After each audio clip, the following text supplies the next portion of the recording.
Hi friends, good morning. Today's topic in Geography, Unit 4, Hydrosphere. In the previous classes, we have discussed about the lithosphere, atmosphere. Now, two more spheres are available, that is hydrosphere and biosphere. Today's topic is hydrosphere. Hydro means water. What are the important things we are going to learn about the hydrosphere? To understand the importance of water, to know about the fresh water and the difference between that salt water, to know about the relief features of the ocean floor, to recognize the movements of ocean water, to understand the marine resources and the need for conservation. First, let me start with the introduction. We know that our planet Earth consists of 4 spheres. What are the 4 spheres? They are the lithosphere, atmosphere, hydrosphere and biosphere. In the earlier chapters, we have studied about the lithosphere and atmosphere. We shall now learn the other 2 spheres, namely the hydrosphere and the biosphere. But today's topic, we are going to talk about the hydrosphere. One of the most indispensable natural resources on earth is water. That is hydro, you said. One of the most indispensable natural resources on earth is water. The earth is also called the blue planet. Why? As it holds water in abundance and thus stands unique among all the other planets. So our earth is called as a blue planet or watery planet used to call. Now first brief, hydrosphere consists of water in various forms found on the earth. Over 97% of the water on the earth's surface is confined to the oceans. So less than 3% of water is held on land as a glaciers, a river of ice, mass of ice caps, groundwater, rivers, lakes and also as the water vapor in air. Look at the picture, global distribution of water resources. Hydrological cycle. The earth's water is not static. It is not stable in one place. You know very well, water will not stand in same condition. It is always in motion. That is, movement will be there. This continuous movement of water on, above and below the earth's surface is called the hydrological cycle. What is hydrological cycle? The earth's water is not static, it is always in motion. So this continuous movement of water on, above and below the earth's surface is called the hydrological cycle. There are 3 major processes which involved in the water cycle. What are that? They are evaporation, condensation and precipitation. Look at the diagram. Evaporation, then condensation and precipitation. That is, water changes its form constantly. That is, ice, water and water vapor. How it is changed? Constantly from the ice into water, water into water vapor. This process happens in the blink of an eye or even over millions of years it will take to change. Water resources of the earth can be broadly divided into fresh water and salt water. This is the water cycle picture. Then water resources of the earth can be broadly divided into 2, fresh water and salt water. Look at the fresh water. Rainwater. Which water is called as a fresh water? Rainwater. It is considered to be the purest form of water as it contains very less proportion of salts when compared to the oceans and seas. Hence it is called as fresh water. Which water is called as a fresh water? Rainwater. A major part of fresh water is found in the frozen state in the form of ice caps and glaciers. So around 1% of it is found in the liquid state as rivers, streams, lakes, ponds, etc. Surface water may also penetrate through the porous rocks, that is the rocks which has the holes, and gets collected beneath the earth's surface, under the earth's surface. So this is called as a groundwater. Now look at this water table. It's a level below the ground, where water is found collected beneath the earth's surface. Aquifers. They are the porous rocks strata filled with water found below the earth's surface. Now we are talking about the oceans. The continents and oceans are, however, not evenly distributed in the northern and the southern hemispheres. The northern hemisphere holds 61% of land, whereas the southern hemisphere holds 81% of the water. This is northern hemisphere, land hemisphere, and the water hemisphere is the southern hemisphere. So the northern hemisphere is called as a land hemisphere and the southern hemisphere is called as a water hemisphere. Now look at this relief of the ocean floor. The ocean basins are characterized by the following major relief features. What are that? Continental shelf, continental slope, continental rise, deep sea plain or abyssal plain we call, then oceanic deep and oceanic ridge. What is continental shelf? A shallow and gently sloping platform extending out from the adjoining continental landmass into the sea is called as a continental shelf. What is called continental shelf? A shallow and gently sloping platform which extending from the adjoining continental landmass into the sea is called as a continental shelf. It is almost a uniform zone of the seabed with a gentle gradient. The continental shelf is of a great significance for the following reasons. They are shallower, thus enable sunlight to penetrate through the water. So this encourages the abundant growth of grass, seaweeds and the plankton. Hence these zones become the richest fishing grounds in the world. Example, the Grand Banks of Newfoundland area. The continental shelves have extensive deposits of minerals and mineral fuels. Hence this zone becomes accessible for oil drilling and mining activities. Example, Mumbai High in Arabian Sea. Look at this example, ONGC, Natural Gas Corporation, India's largest oil and gas exploration. Oil and Natural Gas, ONGC, Oil and Natural Gas Corporation. It is India's largest oil and gas exploration and production company. Its latest estimate is that about around 20 million tons of oil reserves are found in the western of Mumbai High offshore. The next point of view is the continental slope. Both continental shelf and continental slope together, it's your first detailed answer. A steep slope which descends from the edge of the continental shelf to the deep ocean bed is called continental slope. This you can see in the picture. Continental shelf, continental slope. What is continent? These are the major relief features of the ocean: volcanic island, submarine carry-on. So all these are related to the pictures only. It shows you the continental slope now. It forms the boundary between the continental crust and the oceanic crust. This zone is free from the deposit as they are very steep. Look at the condition. They are very steep. Continental slope from the continental shelf, and the slope is also very steep. So the most important characteristics of continental slope is the presence of deep canyons and trenches. Due to the low penetration of sunlight, the slope has nearly freezing temperature. Hence, aquatic life has very slow rate of metabolism. Now, continental rise, the third factor. At the base of the continental slope is a gently sloping layer of sediments which merge into the deep sea floor. This underwater feature found between the continental slope and abyssal plain is called as a continental rise. So it consists of submarine fans which are similar to the alluvial fans found on the land. This was the mid-ocean ridge, seamount, continental rise, abyssal plain, the area which shows you. Now look at the difference, deep sea plains or the abyssal plains.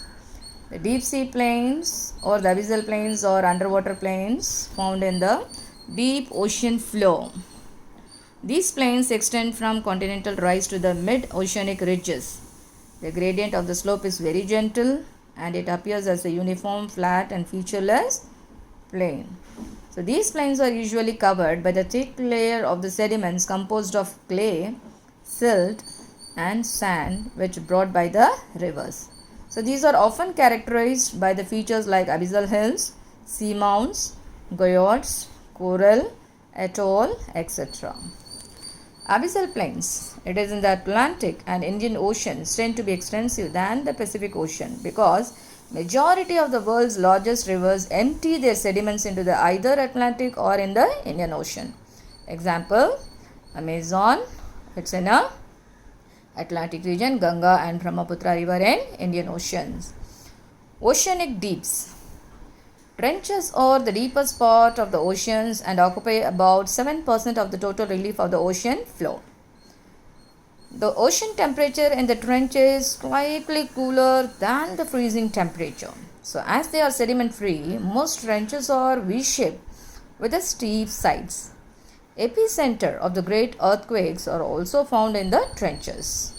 Earthquakes, to find out the center, epicenter, all these are found in the trenches. There is a dragon hole in the deepest known underwater sinkhole in the world.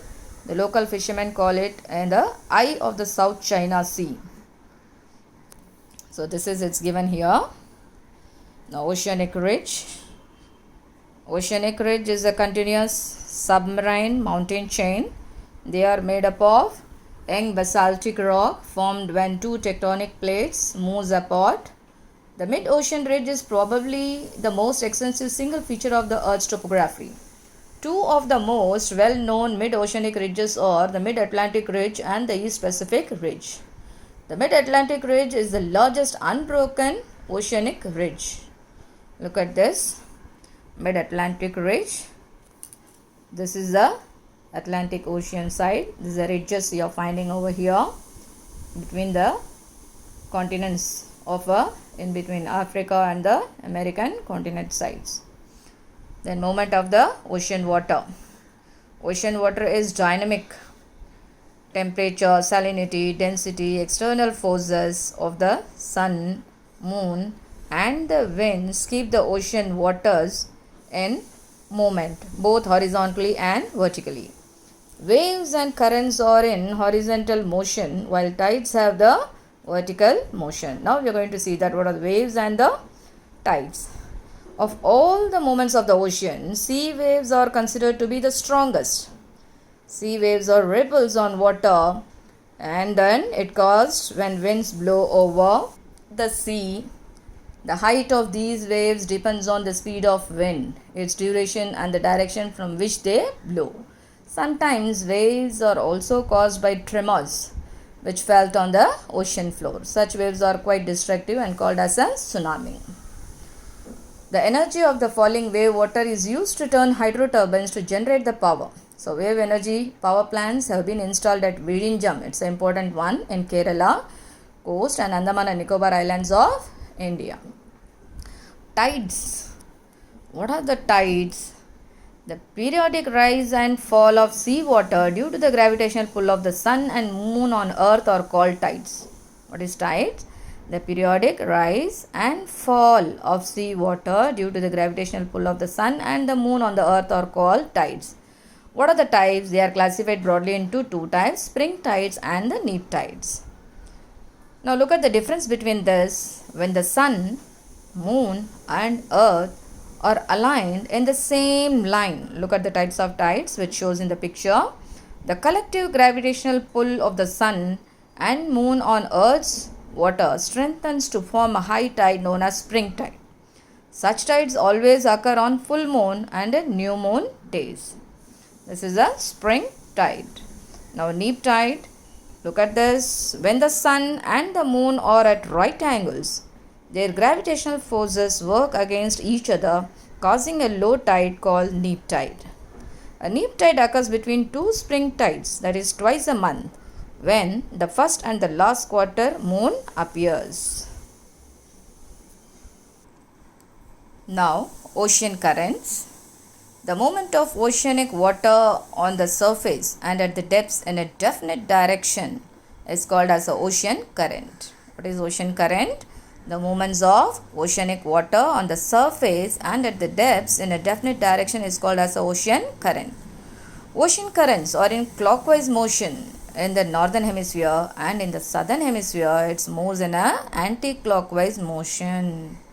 So what are the factors that generate the ocean currents? Earth's rotation, prevailing winds, and differences in temperature and salinity of ocean water. On the basis of temperature, ocean currents are classified as a warm current. On the basis of temperature, ocean currents are classified as warm currents and cold currents. The movement of ocean currents from the low latitudes towards the high latitudes is called as a warm current. Example, Gulf Stream in Atlantic Ocean, North Equatorial Current in the Pacific Ocean. We can see the map finally about this warm current and the cold currents. Now look at marine resources. Marine means the fishing resources, how you used to call oceanic one. The biotic and abiotic resources found in the oceanic water and at the bottoms are called marine resources. What is marine resources?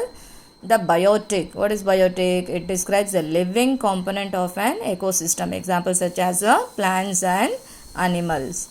And abiotic, that is absence of life or living organisms over there, chemical and physical properties. So the oceans resources play a vital role in the sustaining the needs of the society.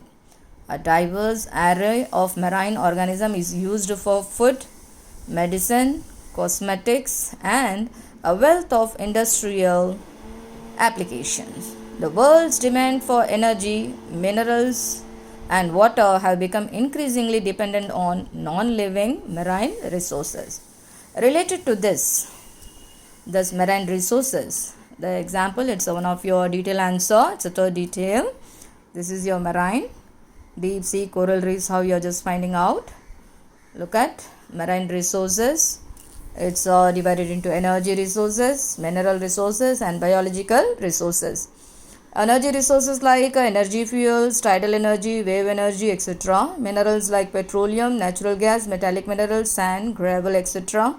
Biological resources like fishes, plankton, sea grass, and corals, etc. Now, conservation of marine resources. How to preserve, to conserve that. Oceans are the lifeblood of planet Earth and mankind.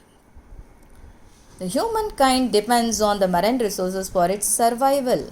So they are also essential for the economic prosperity, social well-being, and quality of life. Oceans have extensive deposits of oil reserves.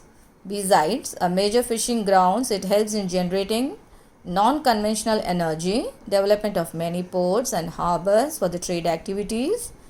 Coastal tourism also attracts the people around the world, thereby contributing to the economy of many countries. This is the major ocean currents of the world. This map you have to try in your classwork. Labrador. Look at this, it's in North America. Then Peru, it's in South America. This is your Labrador. This is South America, Peru. Hokkaido in Japan. Okay. Now look at that port, Murmansk. It's in Scandinavian countries of the European. Then Port Severodvinsk. It's also in European country. Florida. It's in US. This is the Florida region. This is California, Alaska. So likewise, Newfoundland. It's in North America. Look at this. 8176 Alaska. Then 9 is the Newfoundland. Then Grand Bank 10. So all these places are almost in that. You can see the difference of warm current and cold current. Look at the Great Barrier Reef.